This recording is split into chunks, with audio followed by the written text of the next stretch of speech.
ज्योति बोली, देखा उसके को कितना ढीला था, मगर फिर भी बड़ा लग रहा था ना। मैंने चुटकी लेते हुए कहा, ढीला हो जा खड़ा, अपने नसीब में कहाँ है। लगता है शादी तक हमें ऐसे ही काम चलाना होगा। मैंने पापा को बुआ से करते हुए देखा।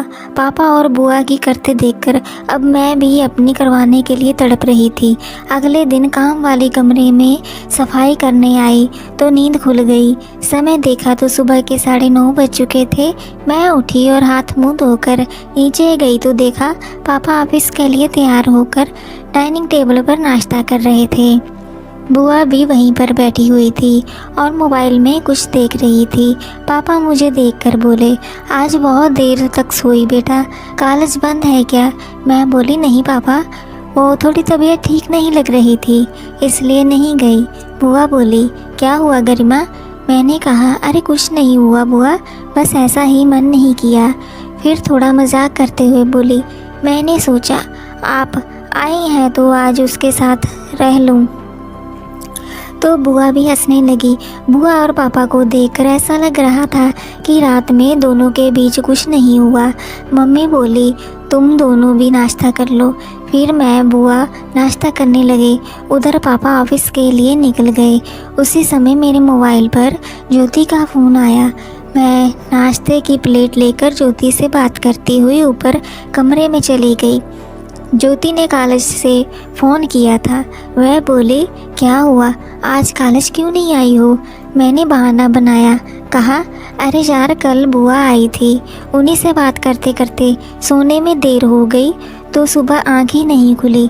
ज्योति बोली, अरे यार मुझे तो बता देती, मैं भी नहीं आती।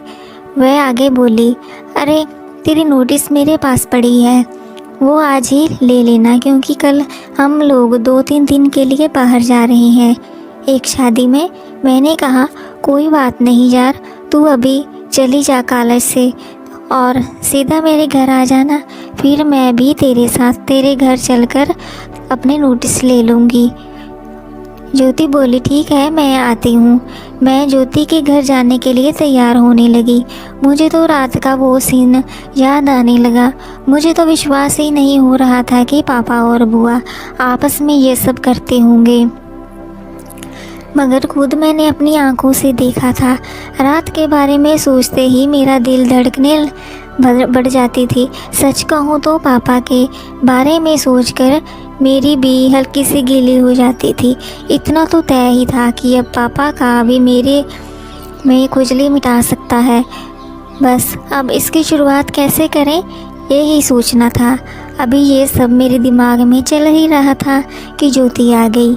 मैं मम्मी से बोलते हुए मैं ज्योति के घर जा रही हूँ और बाहर आ गई है। फिर ज्योति और मैं पैदल ही उसके घर के लिए चल दी। हम दोनों इधर उधर की बातें करते हुए चलने लगी। तभी ज्योति बोली, चल पीछे वाले रास्ते से चलते हैं। मैंने कहा, चल। दरअसल जिस रास्ते की बात ज्योति ने की थी वे थोड़ा सुनसान पड़ता है, क्योंकि मेरे पापा रेलवे में जॉब करते थे तो हम रेलवे कॉलोनी में ही रहते थे, जहाँ बाहरी लोगों का आना जाना कम होता था। वो रास्ता कॉलोनी के पीछे की तरफ से जाता है। उसके दूसरे तरफ रेलवे का खाली मैदान जिससे बड़े बड़े झाड़ उगे हुए थे। उसके बाद रेलवे लाइन थी।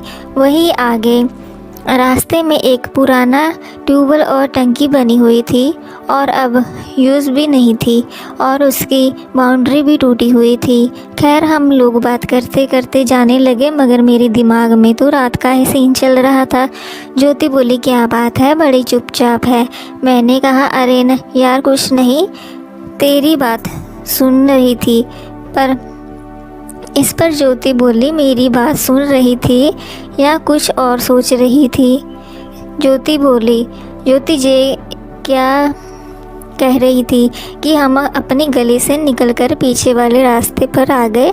तभी हमने देखा कि एक आदमी सड़क के किनारे बाथरूम कर रहा था, तो देखने में मजदूर लग रहा था, तो उसका मुंह हम लोगों की तरफ ही था।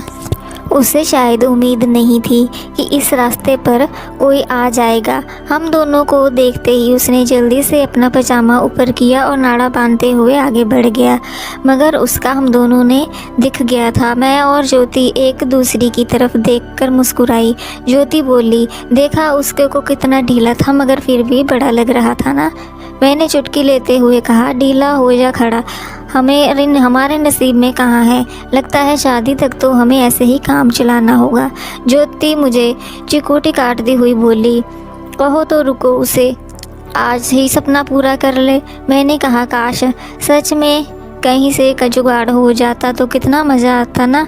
ज्योति हंसती हुई बोली, तो इसमें कौन सी बड़ी बात है, कॉलेज में इतने लड़के लाइन मारते हैं, उनसे से किसी को भी लड़के को पटा लेते हैं। दोनों में से कोई भी पटा ले, काम तो दोनों का चलेगा। फिर बोली, लड़के भी मज़े रहेंगे और पटेगी एक लड़की पर को मिलेगी दो। मैंने कहा, ना बाबा ना, इन लड़कों का कोई भी भरोसा नहीं है, कब बदनाम कर दे। वैसे भी बाहर कुछ भी किया तो बदनामी का बहुत डर है यार। इस पर ज्योति मुस्कुराती हुई बोली, फिर तो एक ही तरीका है कि घर में इसका जुगाड़ किया जाए। ज्योति के मुंह से ये सुनकर मेरे शरीर में झुंझुनी सी दौड़ गई। मैंने तो सोचा ही नहीं था कि ज्योति भी इस तरह की सोचती होगी। मन में आया कि बोल दूं कि मैं तो पापा को पटाने के बारे में सोच रही हूँ। मैंने नाटक करते करते हुए देखा कि ये सब वैसी मूवी में ही होता है, असली ज़िंदगी में नहीं। फिर मैंने जानबूझकर बात को आगे बढ़ाते हुए कहा, मगर ये तो असली ज़िंदगी में भी होता है तो कितना मज़ा आता ना, घर में ही जुगाड़ हो जाता और बदनामी का डर भी नहीं। ज्योति मुस्कुराती हुई बोली, अरे ये सब फिल्मों में ही नहीं, असली ज़िंदगी में भी होता है यार। तू बस ये बता कि मेरा आइडिया तुझे कैसा लगा। अभी मैं कुछ कहती तब ज्योति हंसते हुए बोली, देख मेरा तो कोई भाई नहीं है, तेरा भाई है, लेकिन वह अब बाहर पढ़ने चला गया है, तो बचे पापा। तो क्यों ना हम अपने अपने पापा को पटा लेते हैं, या तुम फिर मेरे पापा को पटा ले और मैं तेरे पापा को। इसके घर में ही दो का जुगाड़ हो जाएगा, क्यों है कि नहीं। ज्योति के मुंह से यह बात सुनकर मैं हैरान रह गई। वही फिर मेरी गीली हो गई, मगर हल्के गुस्से का नाटक करते हुए मैं बोली, पागल है क्या, ये सब ऐसी फिल्मों में होता है, असली ज़िंदगी में नहीं। मैंने सोचा कि अब ज्योति इस तरह खुद मेरे मन की बात कर रही है तो मैं भी क्यों ना मौके पर जाने दूं।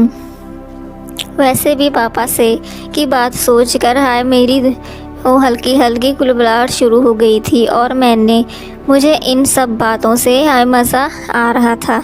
इसलिए मैंने बात आगे बढ़ाते हुए कहा, और वैसे भी तुझे क्या लगता है कि चाहे मेरे पापा हो या तुम्हारे पापा ये सब करने के लिए तैयार बैठे होंगे।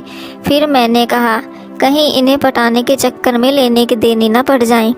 और तेरे पापा का तो पता नहीं, मगर मेरे पापा को तो ये सब पता चला तो मुझे घर से ही निकाल देंगे। ज्योति मुस्कुराते हुए बोली, अच्छा तू अपने पापा को बड़ी शरीफ समझती है क्या। वह बोली, एक बात बताऊं तुझे, मैं भी तेरे घर आती हूँ, मैंने कई बार देखा है कि तेरे पापा निगाह बचाकर मेरे को घूरते हैं। यह सुनकर मैं दंग रह गई। अभी मैं कुछ कहती तभी ज्योति आंख मारती हुई बोली, एक बात और सुन, तू बड़े आराम से अपने पापा को पढ़ा सकती है। वह बोली, जानती है मैं क्यों ये बात कह रही हूँ, क्योंकि मैंने कई बार देखा है तेरे पापा तेरी भी लाट टपकाते हुए तुझे देखते हैं। कसम से एक बार अगर अपनी का दर्शन करवा दे तो पापा को करा देना, फिर देखना कैसे वो लाट टपकाते हुए तेरे पीछे आते हैं। ज्योति के मुंह से पापा के बारे में ये सब सुनकर मेरी एकदम पनिया गई थी। उत्तेजना से मेरा शरीर गर्म हो गया था। वैसे भी सच तो यही था कि मुझे फैमिली के नाम से ही एक्साइटमेंट होने लगती थी। बाकी जीएफ और बीएफ के बीच में या फिर किसी और लड़के के बीच में मेरी कोई भी रुचि नहीं थी। अभी मैं कुछ कहती तभी ज्योति बोली, क्या हुआ मेरी रानी, अपने पापा के सपनों में खो गई क्या। कुछ तो बोल, सही है या गलत। मैंने कहा, क्या बोलूं यार, मुझे तो विश्वास ही नहीं हो रहा है। ज्योति बोली, देख यार तेरे पापा की उम्र कितनी होगी, यही कोई 43-44 साल ना। मैंने कहा, हाँ 44 साल के होंगे। फिर उसने कहा, और तेरी मम्मी की उम्र कितनी होगी? मैंने कहा 43। वह पापा से सिर्फ 1 साल छोटी हैं। ज्योति बोली, अब देख 70-75 साल का बुढ़ा भी हो तो उसकी भी भूख नहीं जाती, और तेरे पापा की उम्र अभी 44 साल है। 44 साल का आदमी जवान होता है तो उन्हें भी कुछ तो चाहिए ना। मगर अपनी मम्मी को देख, 43 साल की उम्र में कितनी मोटी हो गई है। ना वह अपने फिगर का ध्यान देती है और ना ही अपने पति की इच्छा का। दरअसल ज्योति सही कह रही थी, मेरी मम्मी 43 साल की उम्र में ही मोटी हो गई थी और उनका ज़्यादा ध्यान किचन और पूजा पाठ में ही रहता था। ज्योति आगे बोली, अब 44 साल का जवान मर्द तो कहीं ना कहीं भूख तो मिटाएगा ही, इसलिए मैं कह रही हूँ कि तू एक बार अपने पापा झलक दिखला दे, फिर देख कितने आराम से वे पट जाएंगे। मैंने कहा, यार फिर तो तेरे पापा बहुत खुशकिस्मत वाले हैं और उन्हें तेरी मम्मी जैसी मस्त माल मिली है। दरअसल ज्योति के पापा की उम्र करीब 45 साल होगी और उसकी मम्मी की उम्र 41 साल होगी, मगर वे ज्योति के अगर साथ खड़ी हो तो दोनों बहनें लगती हैं। कोई कहेगा ही नहीं कि माँ बेटी हैं। ज्योति की उम्र ने खुद मुझे बताया था कि अब वह 18 साल की थी तब उनकी शादी हो गई थी। ज्योति जब पैदा हुई तो अभी उनका 19 साल पूरे भी नहीं हुए थे। मतलब ज्योति की मम्मी की मात्र 19 साल ही बड़ी थी। उसकी मम्मी है बहुत खूबसूरत, सुंदर, 5 फुट 1 इंच की हाइट, एकदम कसा हुआ और सुडौल बदन।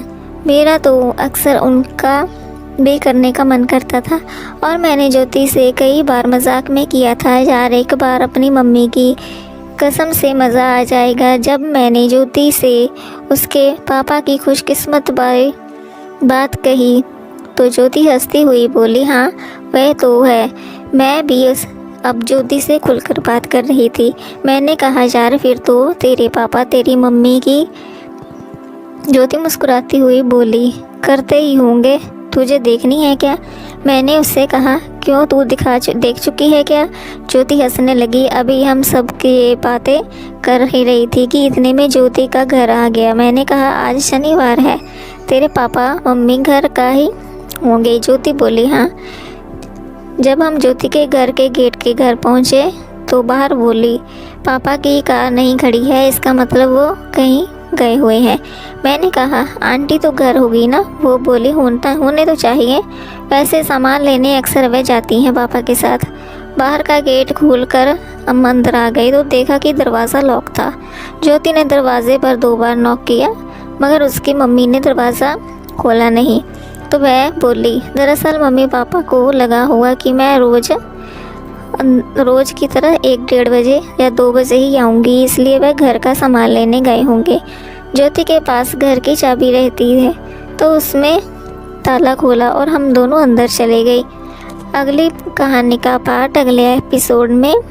तो ये कहानी आपको कैसी लगी कमेंट्स में ज़रूर बताएं। चैनल पर नए हैं तो चैनल को सब्सक्राइब ज़रूर करें ताकि आने वाले वीडियोस का नोटिफिकेशन आपको सबसे पहले मिल सके।